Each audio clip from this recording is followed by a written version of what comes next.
Terry, you said the number that we're looking for is 24. Well, the way I read the bylaws, it's 2 lay delegates from each of the 9 churches and at least a third of the ordained ministers, which is 6. So that's 24 Okay. people for a quorum. All right.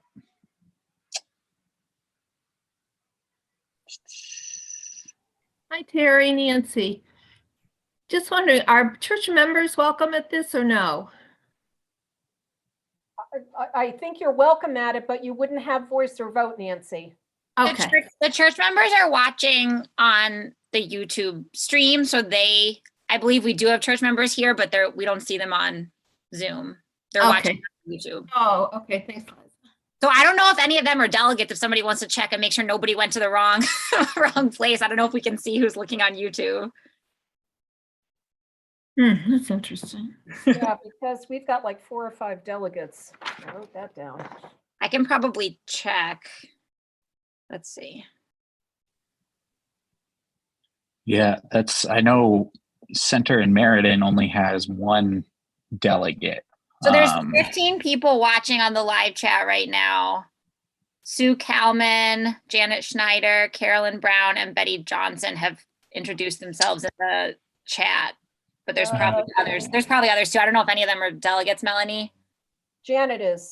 Janet is. Okay, so that's 1 more. You want to text Janet and ask her to come on the Zoom instead? There might have Carolyn, I believe, is also. Oh no, that's Carolyn Young. I'm sorry. Yeah, this is Carolyn Brown. Gotcha.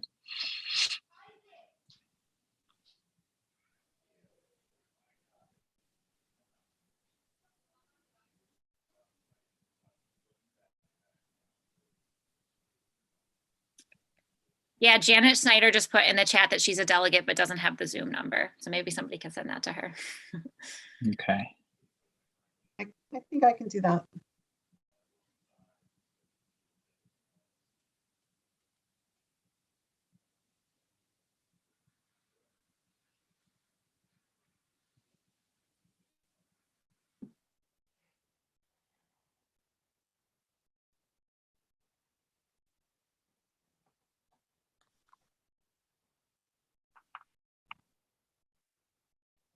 Also, if you're a minister here, I wonder if there's a way to get proxy, like from your delegates.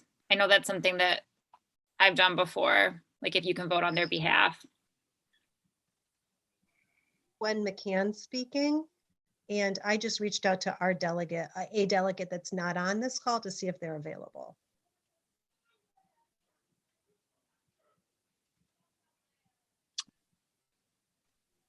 Yeah, I think I'm going to do the same and hop off and make a couple calls real quick. I also know that Connor indicated Carolyn Young. She did indicate that she would be on this meeting, and I don't see her. Okay.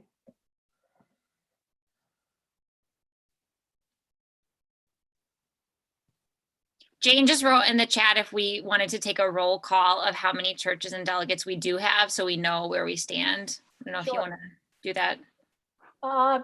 Members representing the Berlin Church. Yep.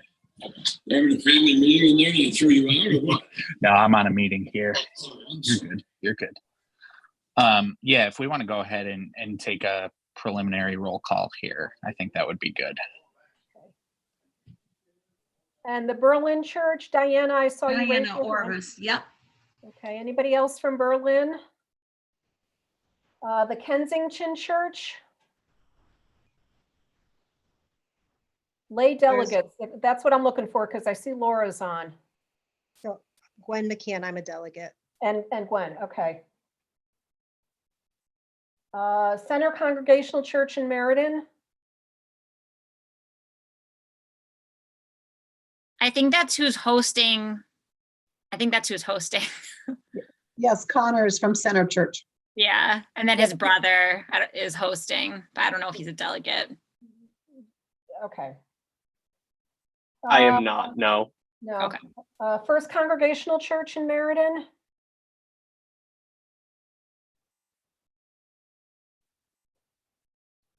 First Congregational Church in New Britain? First Congregational Church in Meriden? Yes. First Congregational Church in New Britain? First Congregational Yeah. Church in Meriden? Yes. Yeah, is there somebody here from there? I'm from New Britain. First Congregational Church in New Britain? Congregational Church in Meriden? Yes. Yeah, is there somebody here from there? I'm from New Britain. First Congregational Church in New Britain? Congregational Church in Meriden? Yes. Yeah, is there somebody here from there? I'm from New Britain. First Congregational Church in New Britain?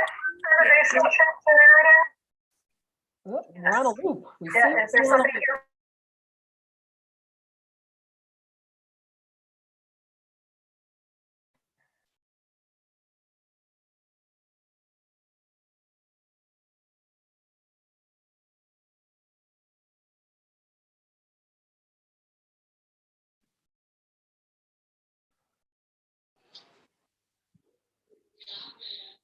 All right. Just got off the phone with my lay delegate in Meriden, and she will be on shortly. And that's center or first? Center. Okay, and First Congregational Church in Meriden? We have no one. And FCC New Britain is Glenn. I would like to just say I did mute everybody because of that loop that was happening. So those of you who are going to be responding to anything that Teresa does say, just know that you are muted and you will have to unmute yourself.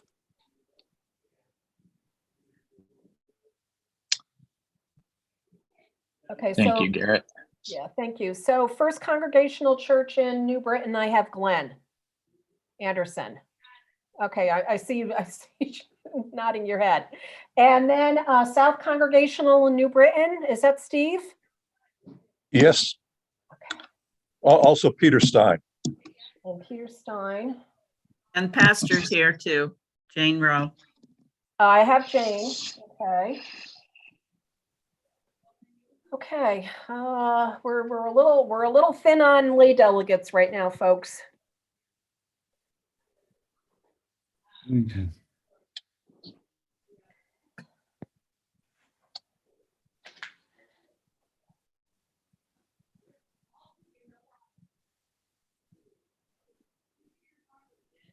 And we need one more minister. I think I'm going to text Janet and tell her to get on.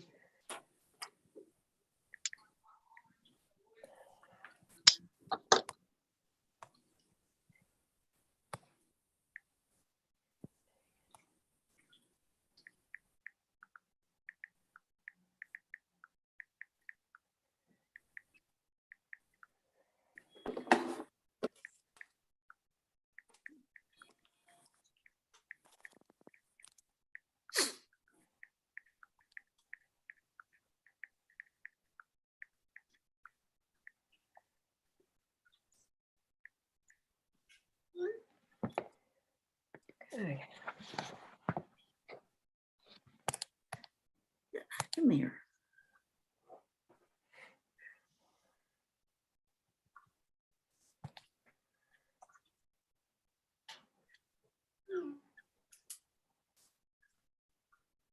Okay, I just texted Janet Stoddard. She's going to jump on. And Patty Nichols, where are you from? FCC Southington. FCC Southington. Okay.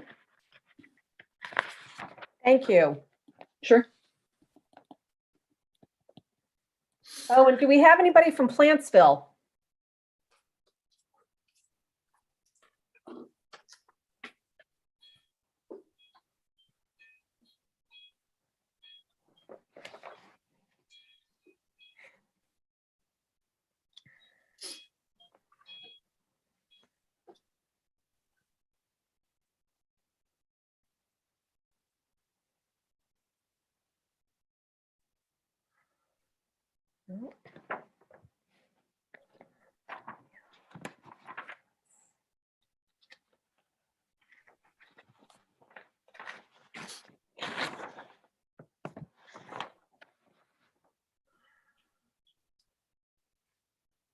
And Joan Gordon, Yes, where are you from?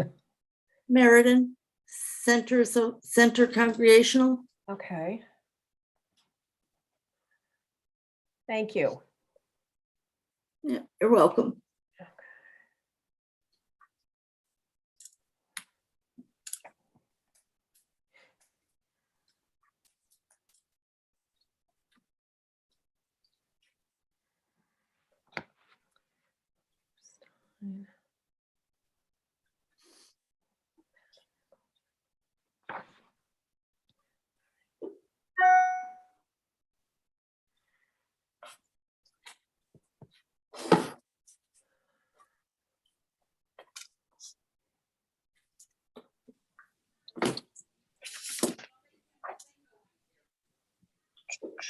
Jane, is Ron available for a call right now? Do you know? I will see if I can find out. Okay. Are we one clergy short? Yeah, mean, Janet, Janet Stoddard's going to jump on, but we're short in a couple of the churches. Okay. Connor, you Yeah, just want to talk to I just him. want to, yeah, I just want to Okay. talk procedure. Okay, I will see. Yeah. Thank you. Terry and Connor, this is Gwen McCann from Kensington calling. I do Hi, have a Gwen. delegate who's going to jump on for a short time. She can't stay on, but if I can vote for her, then that would be another person. She is going to sign into the gathering here. Okay. All right. So I think what we will do then is, Liza, are you comfortable if we start the presentation and continue to wrangle delegates as you present? And then after you present, we can call another roll and see if we have a quorum. I am comfortable with that for sure. And I think I don't know if the folks viewing on YouTube can hear us, but if you are on YouTube and you're a delegate, contact your clergy so we can get you on this call, because I think there's some folks who might be on YouTube as well. Yes. Yeah. Yeah. If you are on YouTube right now and you are a voting delegate and you can either contact your clergy or put that in the chat or in the chat on the YouTube, and that way we can get names of people quicker. Garrett is monitoring the chat there. Garrett says we have 14 people watching the YouTube stream right now, so there might be something there. But, alrighty, so I think we will go ahead and begin. For those of you who do not recognize my face, my name is Reverend Connor Filkins. I'm the designated term pastor at Center Congregational Church in Meriden, and I am the co-chair of the Committee on Ministry here for the Central Connecticut Association of the Southern New England Conference. And I am really excited to be here today to be introducing Reverend Liza Arulampalam. I'm hoping I did not just butcher that. Sorry, I am getting a call from Ron Brown right now. But Reverend Liza is a candidate for privilege of call and as well as full standing in the Southern New England Conference and the Central Association here in Connecticut. And we will be hearing her ordination presentation today. And then we will be voting, if we do have a quorum, on granting her privilege of call. And as the Committee on Ministry decided in their most recent meeting, that vote will also count, will also grant her full standing in the Southern New England Conference and the Central Association, thereby recognizing her call in Newington. So Liza, if you would like to give us a word of prayer, and then you are free to begin your presentation. Thank you so much for joining us today. Thank you. Thank you, Connor. All right, I'm going to pray if you want to join me in prayer. Dear God, thank you for all of these people who have come today, both on Zoom and on YouTube. Though we are on little Zoom boxes and in our YouTube, God, we are united in spirit, and we know that you have told us that where two or more are gathered, that you are among us, God. Many of us are weary today, partially because it's a Sunday afternoon and partially because of all of the things going on in our nation and world right now. God, will you refresh us? Will you renew us today? We know that you are already here working through us and among us, God. Help us to see that in each other and in our world. We pray in Jesus' name, amen. Okay, so I'm going to screen share, so bear with me for a minute. Connor said my ordination presentation is not exactly that, because not quite that involved, because I've been ordained already since 2014, but I'm seeking privilege of call. So it's a little short, a little bit maybe shorter than what you all are used to in a full ordination presentation. But I'm going to talk through a little bit about my spiritual journey. And then if anybody has any questions, you can feel free to ask me those questions. So give me a second to screen share so you can see my presentation, and then we'll go for it. All right, let's see.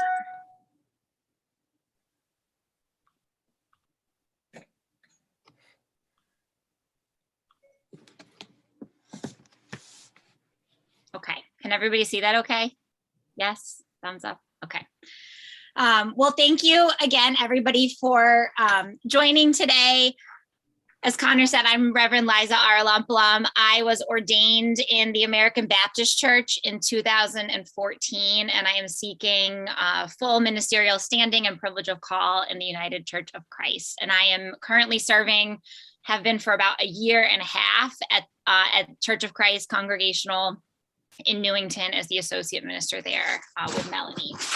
So first, I'm going to talk a little bit about just my personal spiritual journey and my call to ministry.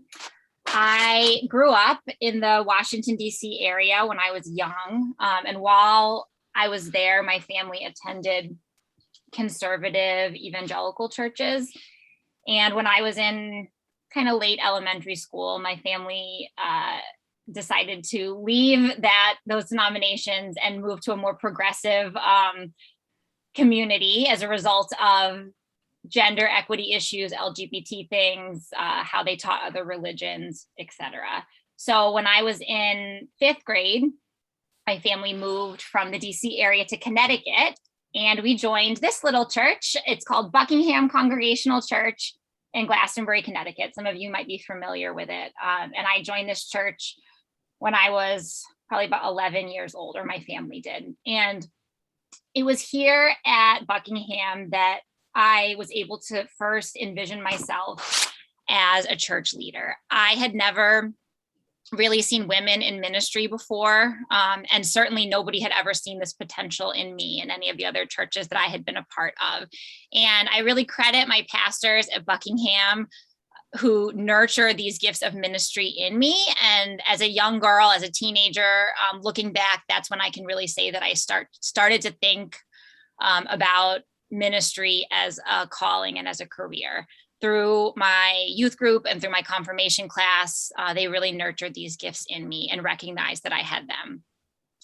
And although I don't agree with a lot of their theological positions, I also credit the evangelical churches that I was a part of prior to coming to the UCC as an 11-year-old, because they taught me strong spiritual disciplines, the importance of asking the Holy Spirit to speak to me through scripture, the importance of daily quiet times and a strong prayer life. And still to this day, some of the most intimate experiences that I have had with God have been in more charismatic settings. So even though ultimately we left that behind as a family, I appreciate a lot of the things that those churches taught me. So left Glastonbury, went to college in Atlanta, Georgia. I went to Emory University, and I was really involved in the chaplaincy there too. My chaplain there was a ordained United Methodist woman, and seeing her leadership, I think also continued to plant the idea that I might make ministry a career. And so shortly after college, only about a year after college, I started to go to Yale Divinity School, where I graduated in 2012. And when I went to seminary, I had the intention of not pastoring a church. I wanted to work in schools. I thought I was called to chaplaincy, and I wanted to work in either secondary or higher education. And so my very first job, here's my picture, my very first job after I graduated from seminary in 2012 was at a inner city Catholic middle school in New Haven called St. Martin de Porres Academy. And this is Zena Ixa, one of my students there who I'm still in touch with. She actually is one of our babysitters now. So she told me I could use her picture for this presentation. This was her high school graduation. Now she's in her 20s. But when I was working at SMPA, St. Martin de Porres Academy, I learned so much about myself and about the world around me. The school is a 5th through 8th grade Catholic middle school, but all of the children there qualify for free reduced lunch. And that's a requirement to get into the school. And like 98% of them were Black or Latino. And so it was an experience that I hadn't had before. And I went into this work, my first ministry job, with really what I can now say was a pretty white savior complex. I thought that I was going to break the cycle of poverty through education. That was kind of like our mission. And I was super naive. I was really rooted in my own privilege. I was like 25, I guess 26, pretty young.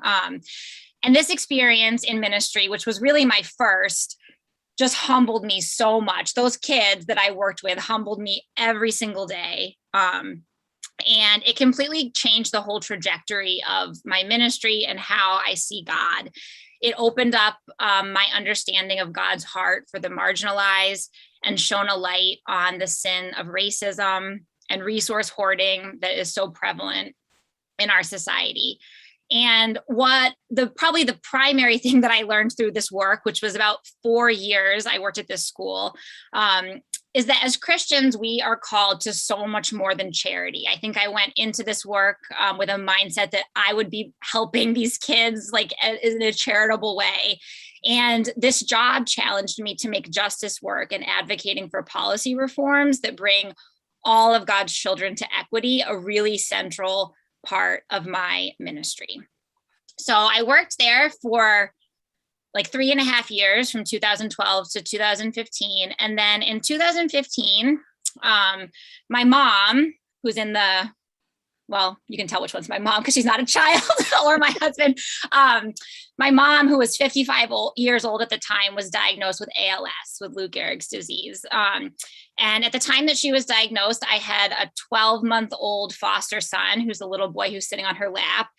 And I was in the process of bringing our oldest daughter home from the Democratic Republic of Congo. That's the little girl who's on my shoulders. And I had just found out that I was pregnant with surprise twins, who are the 2 little twins that my husband is holding. And they are 6, 6, 7, and 8. But this is a picture of them on the day that we adopted our son, Theron. We're all in the courtroom in this picture.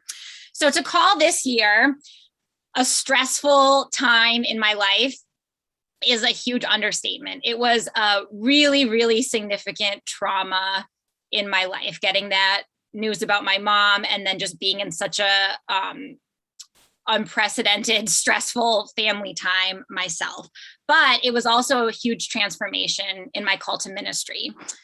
You know, I don't believe theologically that God causes hardship in our lives, but I do believe that God works in these circumstances, and God was so close to me during this time.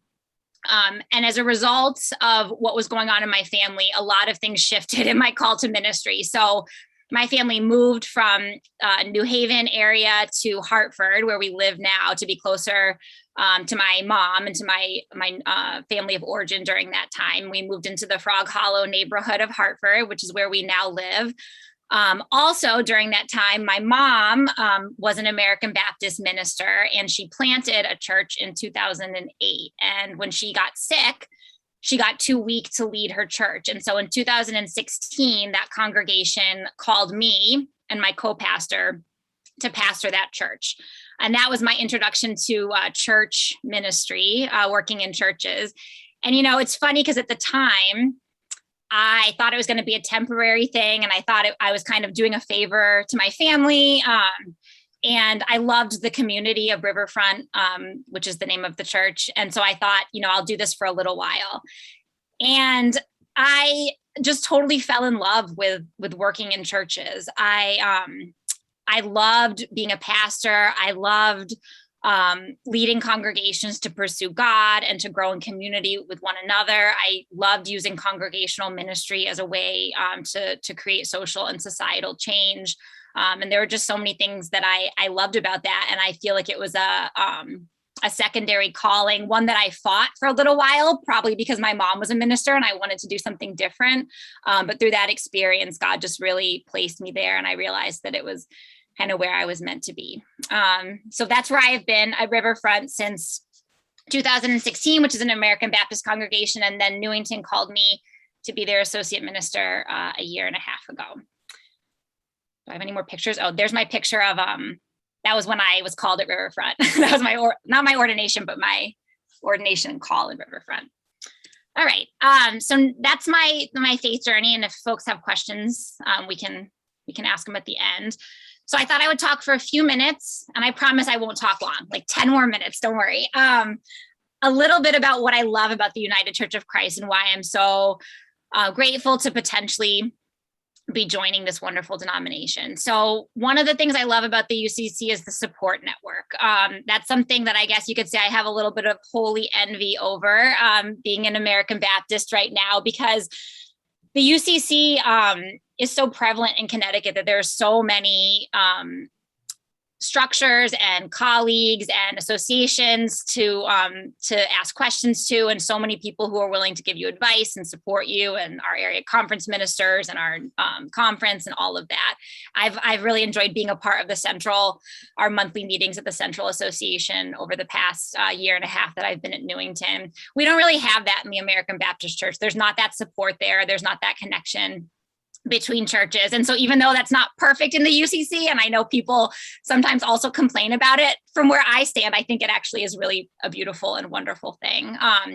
The history of inclusivity, which I know all of you are familiar with, I just think that's so beautiful. I remember when I was in probably 10th grade, I was a youth delegate to Synod that year. I think it was Synod. I was 14, so 15, I don't remember what it was, but I think it was Synod, and they were debating marriage equality in 2001 or 2002.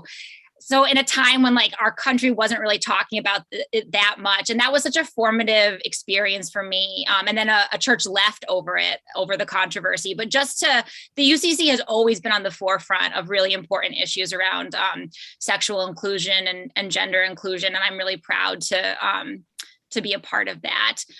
The concept of covenant, which I'm going to talk a little bit about later, is something that we share with them as the American Baptist Church. And then the big tent mentality, just the idea that all are welcome, all are children of God. And, like we say at Newington every Sunday, whoever you are and wherever you are in life's journey, you are welcome here. That's a beautiful thing. And then lastly, not lastly, there's other things, but this is last in my list. I love the empowerment of lay people, the idea of the priesthood of all believers, that all of the power and all of the decision-making isn't in the clergy, but it's really in all of you and in all of us. And that congregational mentality, I think, is a really beautiful representation of the heart of God. Okay. So I thought you all might be interested in hearing a little bit about some of the similarities and differences between the American Baptist Church, where my ordination currently is held, and the UCC. There's mostly similarities, a lot of similarities. It was actually hard for me to find differences, but I did find a few differences. So I'll go through the similarities first. Let me just move my little box so I can see. Okay. So the theology of covenant, which I mentioned, is a big one. We in the UCC and in the American Baptist Church believe that God, who is revealed in Jesus, has chosen to relate to humankind covenantally. And so since God has committed to relate to us in that way, we also covenant with one another. And so that comes out in our ordination ceremonies, right? As pastors, we covenant with our congregation. As individual members of a congregation, we are in covenant with one another. And then also as pastors, our leadership is not hierarchical in nature. It's really a covenant between us and our members. And so that's something that's true in the UCC and the ABC that I really like. And then for you all too, with the UCC, like even all the denominations that came together to form the UCC came together in covenant. So that really, I think, trickles down to all aspects of the denomination. Another similarity is the idea of soul freedom and the priesthood of all believers. So soul freedom, means that every believer can read scripture and listen to the Holy Spirit and interpret that for himself or for herself or for themselves. And that's a really cool thing that we have in both of our denominations. And the idea that all of us are priests, that there's nothing magical about our ordinations, that all of us can access God in that way. The congregational polity is a similarity. So just like within the UCC, in the ABC, members vote on the major decisions like calling a pastor or, firing a pastor, budget, all of those things. It's congregational. The theological diversity among membership. So just having all different kinds of theologies in the pews because of that big tent mentality and the congregational mentality. In both of our denominations, I found that there's a lot of different perspectives. Our understanding of the sacraments is pretty much the same. Baptism's a little different, which I'll talk about in a minute, but we, in the ABC, we celebrate the Lord's Supper and baptism as the two sacraments, similar to the UCC. And then ordination, our understanding of ordination is also similar, that covenantal thing that I talked about earlier. And then also the idea that an ordained minister is a member of the community, but who has special giftings that you as the community want to affirm within them, but that they are still a part of this priesthood of all believers. That's similar in both. So differences. Like I said, it was hard for me to find that many, but baptism is probably the biggest. So in the American Baptist Church, we dedicate babies, which is welcoming them into a faith community, or as a community committing to raise that child in faith. And then when you are old enough to make a faith commitment, you are baptized. So that can be anywhere from like 7 or 8 years old all the way up through adulthood. It really is just up to every child and family as to when they are ready to be baptized. And then we also typically, most Baptist churches baptize through full submersion baptism. So like dunking you back under the water. Most Baptist churches have like tanks of water, baptismal tanks. So obviously in the UCC, we baptize babies and then we confirm baptism in young adulthood. And so that is a difference in the denominations. For me as a minister, it's not a big thing. I have baptized babies before because I live in Connecticut and have been doing ministry in Connecticut. And a lot of families want their babies to be baptized because we live in a Catholic and kind of UCC area. I think that both denominations believe that baptism is a symbol of something that is going on internally between either an individual and God, or a family and God, and a community, a church community and God. And so whether we call it christening or dedication or baptism, the idea is the same, right? That we are welcoming this child into a faith community and that we are committing to help that family, support that family, raise that child in that community. And then when we confirm our baptism, usually, depending on the child, 8th grade, 9th grade, 10th grade, that's saying like, I'm making a faith commitment for myself. And for Baptists, like that would be baptism. But the two things are actually really similar. We call them different things, but both denominations believe that this is an outward symbol of an inward grace. And so for me, like what you call it, it doesn't really matter. What matters is the commitment that the family is making. So the history of the American Baptist Church is a little different than the UCC. Both kind of came from Europe and from England. The American Baptist Church came in 1845. So the Baptists were one entity. And actually, they weren't welcomed in all of the colonies. Roger Williams, who started the first Baptist church, which is in Rhode Island, was kicked out of Massachusetts. And he created Rhode Island to be this safe haven for Jews and Quakers and Baptists who were not welcome in other colonies. And that's where I think it's in Providence, where the first Baptist Church of America is. And then in 1845, there was a big split over slavery. And there were a number of Baptists who felt that missionaries should not be slave owners. But there were other Baptists who wanted to continue to enslave people. And so the denomination split to the American Baptists and the Southern Baptists, which the Southern Baptists are the biggest Baptists now in the United States. But I think we're second. I think American Baptist is second or third. So that was the history of it. A little different, I guess, than the UCC with all the coming together of denominations. Baptists, I feel like, are constantly splitting, whereas the UCC kind of all came together. Regional prominence is different. Like I said, we don't have a ton of American Baptist churches in New England. There's definitely some. There's just a lot less. There's a lot more in the Midwest. And then the conference leadership structure is a little bit different. In the American Baptist Church, we have a president and an executive minister, but there are no area conference ministers, and it's just Connecticut. So ABCON is our kind of region, and it's much smaller and less involved. All right, this is my last slide, and then I'll open it up for questions. So I thought maybe you all would want to know what my own personal passions are in ministry and in my ministry, and things that I have brought to the two churches that I have pastored. So first one is I'm passionate about reading the Bible and interpreting scripture in fresh ways that make it relevant to the lives of people. I just really I like Bible study. I like reading the Bible, and my favorite sermons to preach are ones where I'm really diving into a scriptural passage and kind of like getting deep into that. Passionate about intergenerational community. I think that's one of the most beautiful things about the church, and is you can minister to babies from birth to death, right? Babies all the way up to people in their 90s, and they come together in such unique ways. And it's just really cool. There's not many other places where that is the case. And I really love that. I've been so blessed, especially at Newington, leading groups with people like in their 80s, 70s, and 80s. And it's just like really fun to talk to them. I feel like I don't get to do that in a lot of other areas of my life.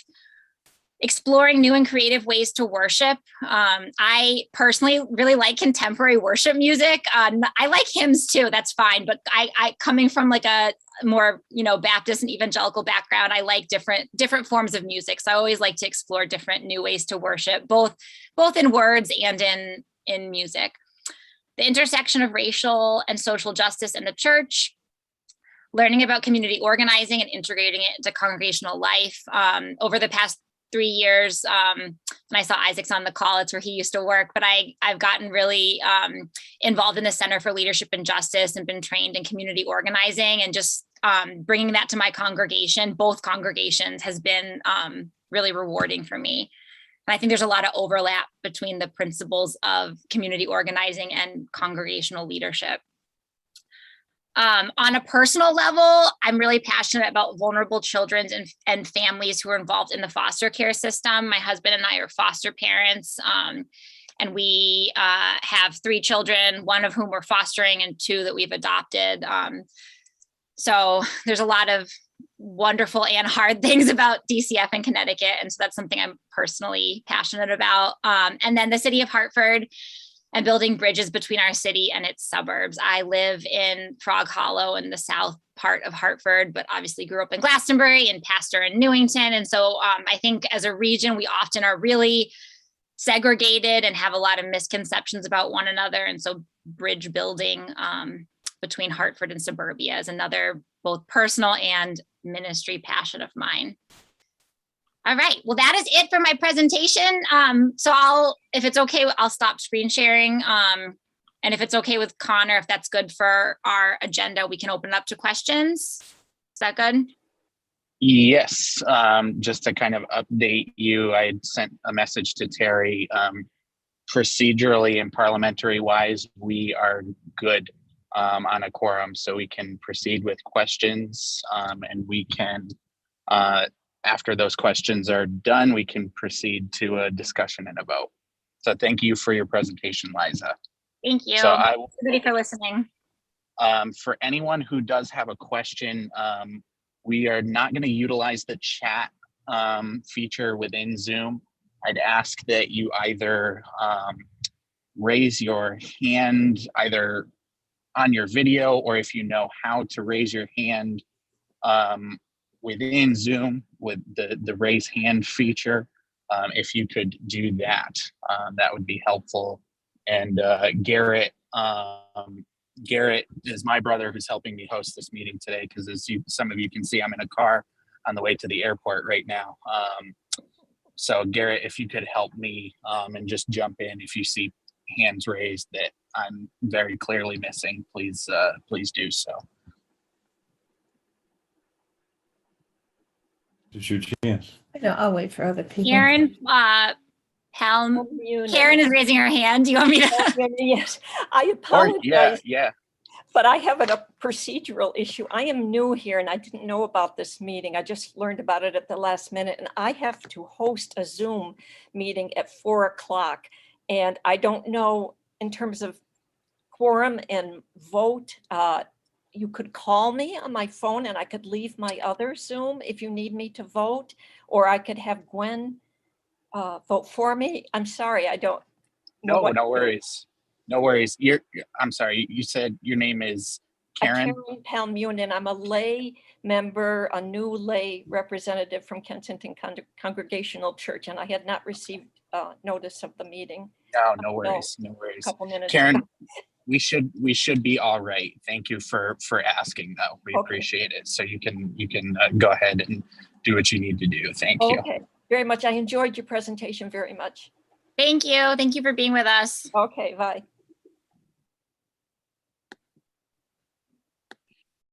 And Liza, if you want to call on people, Want me to call as you? you see- Jane, are you raising your hand or are you just applauding? Oh, is that applauding? I meant to I be used raising to my know my hand. presentation. I'll take it. Well, I'll applaud. That's fine. I'm in a similar situation as Karen. I have another Zoom I'm hosting at 4, so I'll get my thoughts in. I enjoyed your presentation and certainly have enjoyed getting to know you a bit in our clergy gatherings. I'm curious about that. So I serve a church that's both American Baptist and UCC, and so I would love to engage you more in those distinctions, particularly around baptism. I think that there's more there to be said, but I'm not. What I would like to know is, why were you ordained American Baptist? Because you came, your call was discovered while you were in a UCC church, and you weren't in Baptist territory. So what was it that caused you to go that direction? And maybe were there things you found there that you weren't finding in the UCC? Yeah, that's such a good question. My answer is actually just like a really pragmatic one. So when I was in seminary, like I said, I didn't think I wanted to lead in churches. I thought I was going to work in schools. And so when you work in schools, it doesn't really matter where your ordination is necessarily. In fact, you don't even have to be ordained, but I felt like I wanted to do that. I was attending my mom's church that she planted, Riverfront, where I now also pastor at the time. And so I thought about getting ordained in the UCC actually, because that was my home. Like that's where I was confirmed and came up, and still does feel like home to me. But that would require me to become a member of a UCC church, and I would have had to leave Riverfront, where I was so rooted at the time. And so because I wasn't planning on pastoring a church, I was like, I'll just do it in the church where I am attending, which was, I've never attended another American Baptist church, and I'm not even, wasn't really even particularly connected to the American Baptists, except for the church where I was attending. So of course I learned more through Baptist polity and everything in seminary, but it wasn't, I still to this day have never even really been involved in any other Baptist churches. But to your other question, things that I value about it, probably the biggest one that comes to mind is the racial diversity. So among the denomination, there's quite a number of Black churches, and I think we could do a lot more with that as a the American Baptist could do a lot more with that. Unfortunately, like we're kind of divided, but when I do connect denominationally, there's just like a lot of diversity that I really appreciate hearing different kinds of voices. And also the deep history of civil rights and social justice in the American Baptist Church, I really appreciate as well. Social gospel and all that. Walter Rauschenbusch and John Lewis and Martin Luther King are some great American Baptist heroes. Yes, yes. Okay, thank you. Jump in. Okay, good. Hi, Raise your hand. Liza, can you hear me okay? Yeah, hi, Led. Hi. It's let me, this isn't a question, it's more of a support. You know, I'm deeply grateful for your presence at the Newington Church, of which, you know, Nancy and I are members, and for your leadership. Well, for a couple of things, you and Melanie seem to have a very nice, I'm not privileged to how you work things out, but it seems like you really support each other and respect each other. And I think that's so important as a multiple staff. From my point of view, you fit right in. Now, I'm specifically grateful for your leadership in the GIA and community organizing, because it's something I wanted to do. And and now you're taking on the refugee resettlement thing.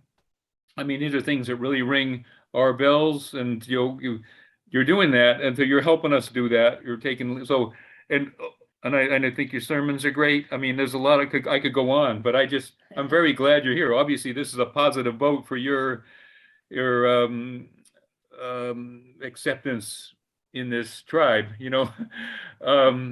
Okay, well, we'll talk more personally, but I hope you feel that support from me and from us both, actually. Yeah. Thank you, Ed. Sure. I'll just chime in there, Liza, and thank you for all your good work. Yeah. We are so delighted that you're among us and leading us in the direction you are. Yeah. And I wanted to ask you 2 questions. One is, what is your favorite Bible story? Oh, that's a good one. I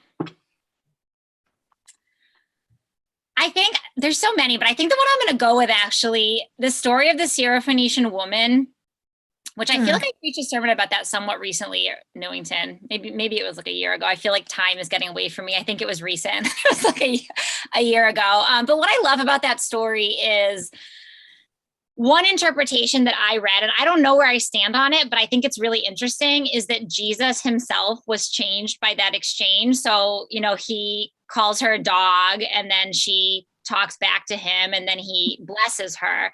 And one way to read that passage is that Jesus was fully man and fully human. And so he had inherited biases and cultural, for lack of a better word, blind spots. I don't like that word, but I can't think of a good synonym right now, but blind spots. And that it is holy to change and to evolve and to respond to people who are in front of you and get new perspectives. And I think it pushes against perfectionism, which can be such a symptom, especially in white spaces. Like, I think it's a symptom of white supremacy to just be perfectionistic about everything. And so the idea that Jesus could evolve and change, even, I don't know if that's like, some people think that's blasphemous. I don't know if that interpretation, what I think about it, but I think it's a really interesting thing to wrestle with, and one that ever since I read it, was really wrestling with. So I'll go with that for now. I don't know if it's my favorite, but one that causes me to wrestle. The other thing I want to ask about is, when we graduate from seminary, we have so many goals and hopes for our ministry. What has been most frustrating for you? Besides wanting to be with your kids when you can't. No, actually, I really like working, because I need, I don't know, God bless people who are with their kids all the time. Like, it's so hard. I am happy when I'm in the office. I'm happy as a clam. I need that space for my family. But I think probably one of my biggest frustrations is, and maybe those who are clergy can relate, and I think this especially came out during the pandemic, but oftentimes when we are solo clergy or clergy, like with 1 or 2 support people, we have members of our community and congregants and attenders who have big expectations and plenty of opinions, but aren't always willing. And this isn't necessarily true at Newington, I should say. Like, I'm not speaking about specific people at Newington, but just over my years of ministry, I think something that frustrates me is when folks have huge expectations of their clergy, but then aren't always willing to volunteer or put the time in to really make the community their own, because it's all of our community. And something I actually love about Newington is how amazing the lay community is. Like, we have some really strong lay leaders and people who are really willing to pitch in there. And I'm blessed to be a part of that, but that's not always the case in ministry. So that frustrates me sometimes. Yeah. Okay, thank you. Thank you. Well, went to that.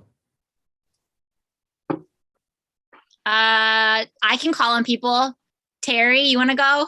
Yes, you have a very active and incredibly busy life.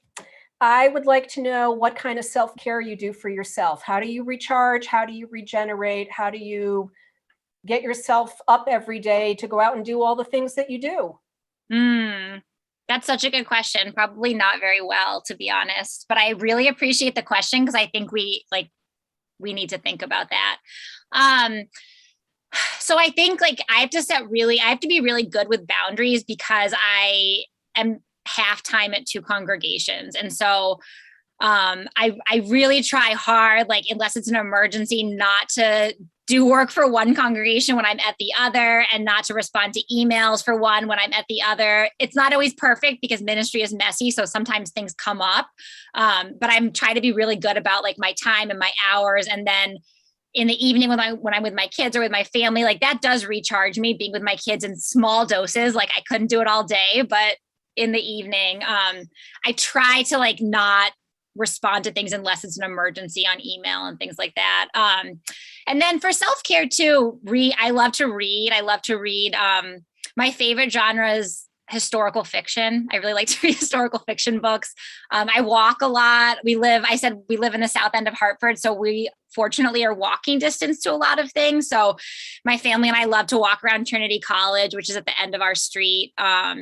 And we walk to Bushnell Park, or we walk and, get coffee. We live close to Park Street where there's so many good like Puerto Rican bakeries and things. So we spend a lot of time walking around as well, which makes me feel so much like if I could never get in a car, I wouldn't. It makes me feel like so much more balanced when I'm like out of the house walking.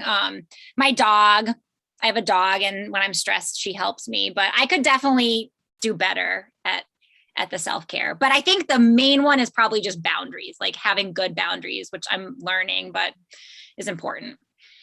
And I think it's also important to be able to take a breath and really think about challenges that come your way and how you're going to address those challenges. So when you have a really, really busy life, I'm curious about when and how you're able to fit that thinking time into the challenge that you're facing. Yeah. The thinking time, I think on walks a lot. I mean, I try to spend time like before my kids wake up, or, after I put them to bed, just reading the Bible to read the Bible. It's hard when you're clergy because like we read it, there's like work, and then there's our like own relationship with God. And so I try to create times where I'm just like praying or reading, like just to be with God and not to prepare for a sermon or anything like that. And I don't do that every day, and I'm imperfect, but it's a goal. I try to do it as often as I can. Okay. Thank you. That's very helpful. Yeah, thanks.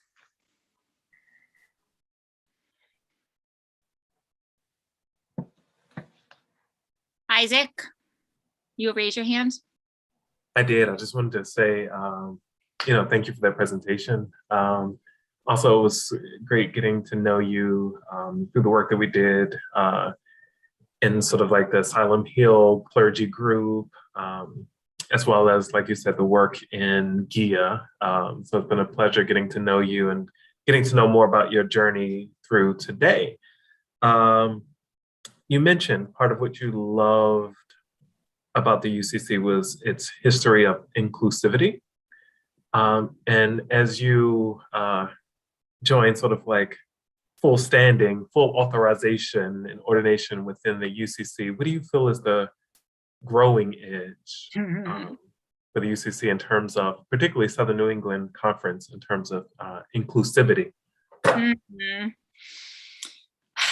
So I think it goes a little bit to what I said about my passion for bringing the suburbs and Hartford together. Like I think our history of the UCC is that every town has a UCC church, right? And I can speak to Connecticut because I'm not really that familiar with Rhode Island and Massachusetts, so I'll speak to my own context, but I think it's similar in the other states, but I don't know. I think every town has a UCC church, which is great and wonderful, and that's like what I talked about. I love the collegiality, but Connecticut, we also like have a deep history of sunset towns and redlining and segregation and all kinds of like dark things that come with having 165 towns or something for a tiny state. And so I think that all of the things that our state struggles with segregation and our education system and all of the things, that the UCC does too, because we are rooted in the UCC. We are all rooted in our individual towns.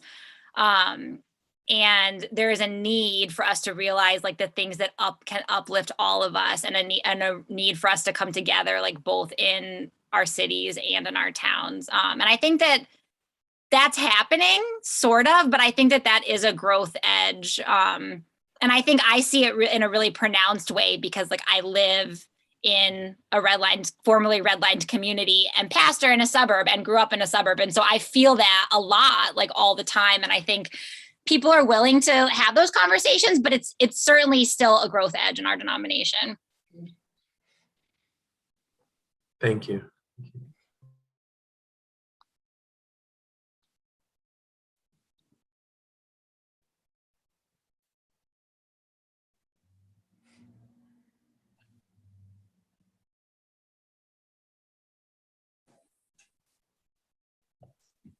I have a question. Hi, Janet. Hi. So you serve two different congregations, and what do you like the best about the differences between the two? What do you mean? What do I like? Can you frame Okay, it for me? so they're a little different, the congregations, right? So what's one thing that you really like about Newington, and what's one thing that you really like about your other church? Okay, got you. Oh, there's so many. What to pick from? Newington, probably the thing I love the most about Newington is what I said before, like the lay leadership. My only experience prior to coming to Newington was at a church plant, which is Riverfront. We were planted in 2008. So when you're a church plant, like you do everything, and really a lot of the decision making and a lot of the like labor comes from the clergy, right? So like we do a ton, like we set up chairs, we my husband is the worship leader, like we just do, it's all hands on deck, like we do everything. And it's sometimes hard to get like the congregation behind things because I feel like there's a little bit more of a consumer mentality, like they watch it and then they leave, and it's like about production.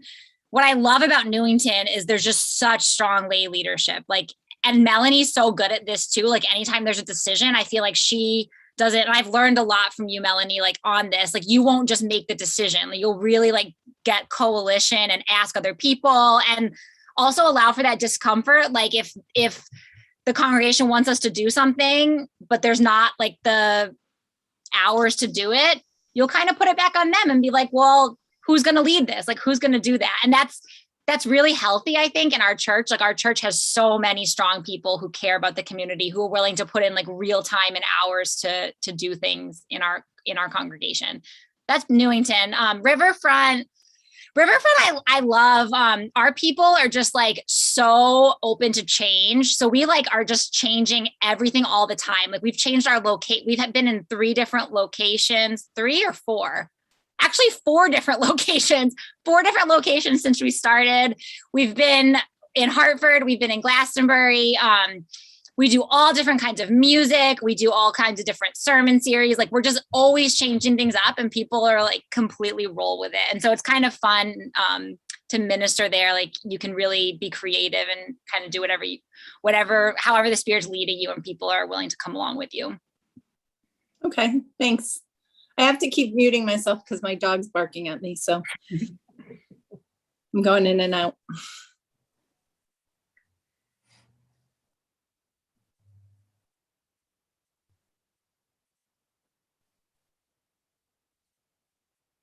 Is Connor still driving? I don't know if Connor's, oh yeah, there he is. Connor, can you hear us? I am here, there yeah. you are. Does anybody else Yep. have any questions? I don't think there's any more questions. If you want to. Great. Well, if there are no more questions, Garrett, I will have you put Liza in the waiting room, and we can open it up for discussion and the vote. All right. So, friends, part of the context of the motion and vote that we're about to discuss, since Liza already holds standing, this Ecclesiastical Council will be granting her privilege of call. And if the vote is in the affirmative, that will also count towards recognizing her standing, recognizing her call in Newington as the ordainable call, and therein granting her, setting her up to be granted full standing in the Central Association by the Committee on Ministry. So I will put that motion out onto the floor. Is there a second before we have any discussion? Glenn seconding. All right, thank you. Any discussion?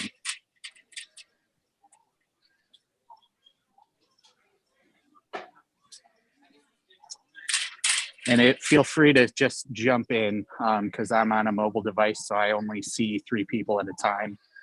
So if there is any discussion, feel free to jump in. If not, we'll take a couple more seconds of silence, and that'll let me know we can go to a vote.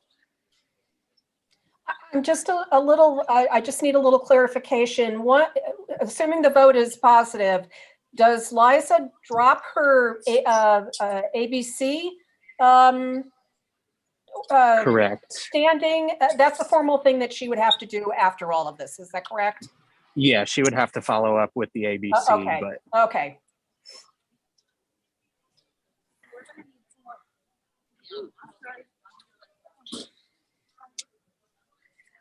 all right. So, hearing no more discussion, we will put it to a vote.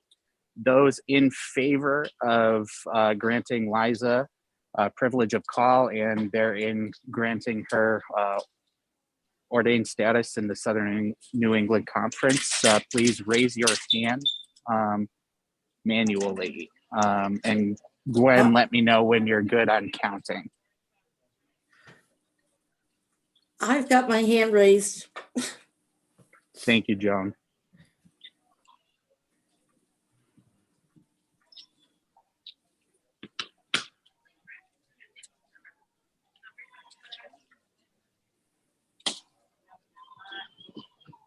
They coming?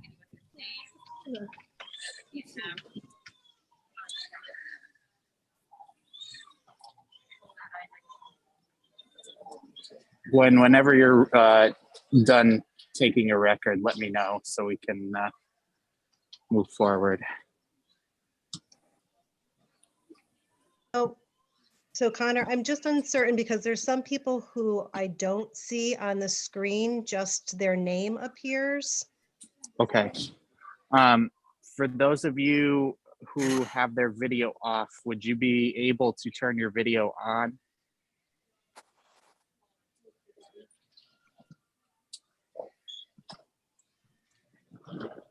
I'm just going back to the beginning to make sure I have everyone. 1, 2, 3. Okay.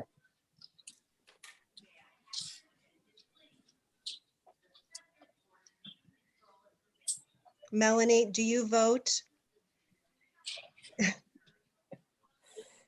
Yes, her hand is raised. It might just not be showing up on your Okay. screen. All right, I'm good. All right. And I scrolled through quick and it looked like everybody had their hands raised. Is there anybody who is voting no to this motion?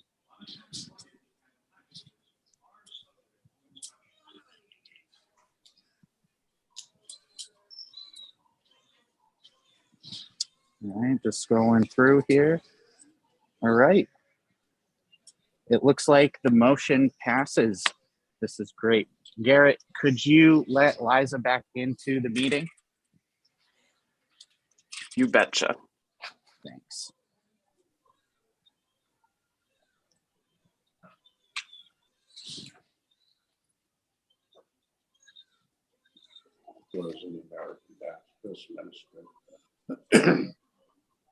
Is she back in, Garrett? I'm here. Oh, great, great. Liza, congratulations. We voted unanimously to grant you privilege of call, and in doing so, obviously, according to what the Committee on Ministry voted at their last meeting, this also recognizes your call at Newington as an ordainable call in the United Church of Christ. So you are therein granted full ordained standing by the Committee on Ministry of the Central Association of the Southern New England Conference of the United Church of Christ. Say that 10 times fast. Congratulations. Thank you. Thank you, everybody. And thank you for moderating, Connor. Did a good Absolutely. job. Thanks. Thank you. Thank you. And congratulations, Liza.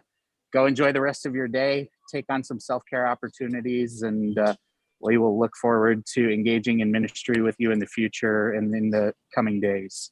Thank you. And I appreciate everybody being here. Have a good rest of your Sunday, everyone. All righty. Take care, everyone.